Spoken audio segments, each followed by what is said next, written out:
It does look so good. 200 years after she was born, Florence Nightingale is still making her mark at St Thomas's Hospital, where she helped define modern nursing.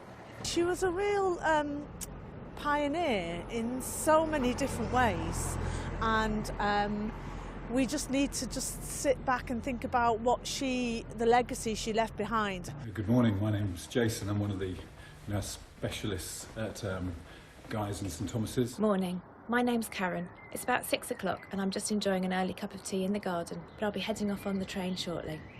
Two faces of modern nursing, both redeployed inside St Thomas's to help tackle COVID. One of the first things I'll be doing today is looking at any new admissions that have arrived in our intensive care unit in the last 24 hours to see if they're eligible for any of the clinical trials we are running.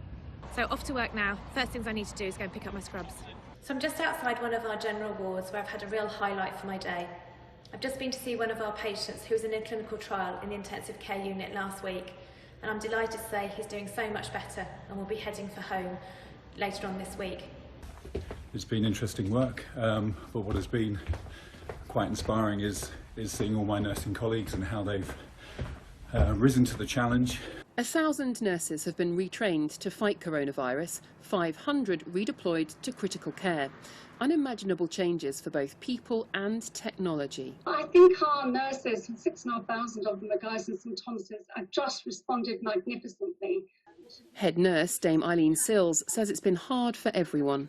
Working with patients that you're not used to caring with, the emotional burden that brings, and also working in PPE that sort of stops that really humane interaction that nurses pride themselves with.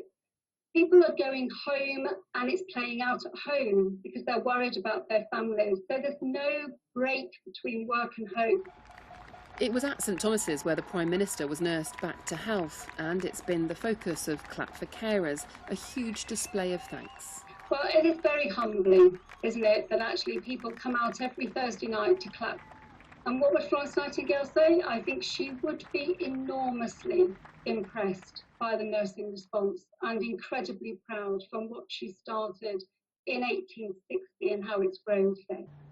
Florence Nightingale's legacy is very much alive, not just in the hospitals that bear her name, but also the compassion and care shown inside them. Victoria Hollins, BBC London.